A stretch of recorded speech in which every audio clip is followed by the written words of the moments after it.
Global aviation is going through a rough patch. Today, there was another plane crash, this time in Russia. There were 49 people on board. None of them is believed to have survived this crash. The flight was operated by Angara Airlines. This is a Siberia-based carrier. The flight had taken off from Blagoveschensk and it was on its way to Tynda. Now, this is a remote town in Russia's Amur region bordering China. We have footage from the crash site. It shows the burning wreckage of the plane. Take a look.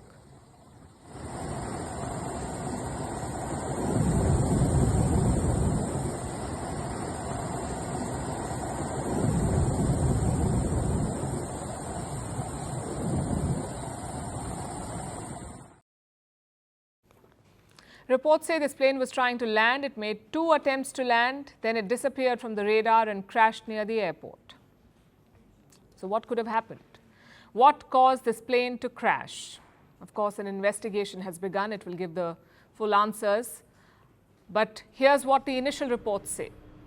The airworthiness of the Russian plane was in doubt. This was a Soviet-era plane called the An-24. Now, these planes are also called flying tractors because of their ruggedness. They once had a reputation of reliability. They were well suited for the harsh conditions of Siberia. Such planes can operate in sub-zero conditions and they don't even need runways to land. Sounds like an ideal aircraft for Russian conditions, which raises the question, what went wrong with this one? Why did it crash? To begin with, it's an aging aircraft. This one was 50 years old. Now, typically passenger planes are retired after 20 to 30 years of flying, but this plane was flown for 50 years. It was designed during the Soviet era. It was built in 1976. Experts say it was not airworthy. But you see, some regional airlines in Russia still operate these old planes. A few years back, they were supposed to go out of service, but in 2023, the regional airlines reached out to Russian authorities and they sought an extension. They wanted to keep these old planes in the air to extend their service life, and they managed to get the permission because, frankly, the Russian state does not have many options. They've been hit by Western sanctions, thousands of them. So airlines in Russia cannot buy modern aircraft. They cannot place an order for, say, an Airbus or a Boeing. They can only use what they've got right now. And Angara is one such airline. It has a fleet of about 10 An-24 planes, and they run these planes despite the obvious threats, the obvious risks.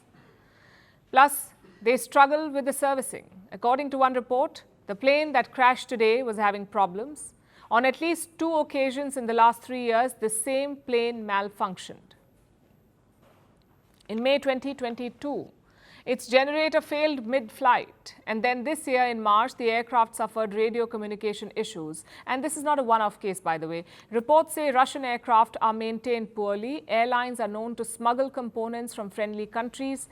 They even cannibalize old aircraft to get parts. And again, Western sanctions are to blame here.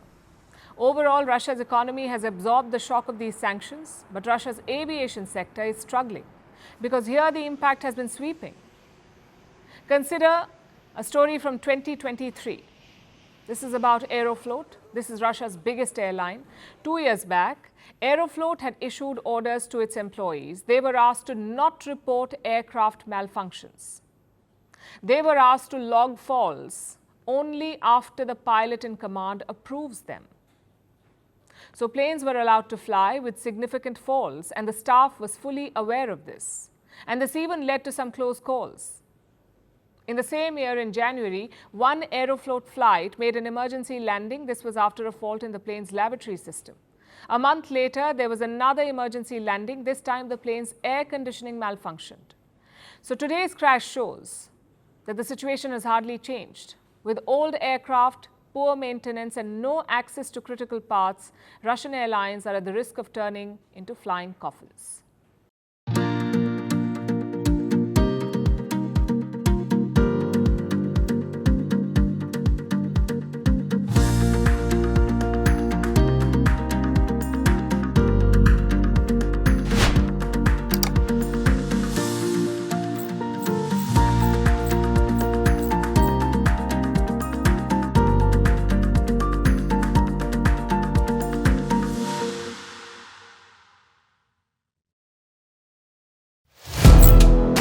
Firstpost now available in 9 languages on YouTube. English, Stands at $36 trillion. French, Le FMI, comme German, Geschäftsführenden Direktor Hindi, $30 trillion ka kaiju. Indonesian, Pemerintah tanpa pemeriksaan. Italian, Sekali radikali. Japanese, 4兆ドル以上も Portuguese, por causa do próprio balanço patrimonial. Spanish. Beautiful bill. Go to Settings, click on Audio Track and select a language of your choice. Be the first to know what's happening around you in your first language. Firstpost.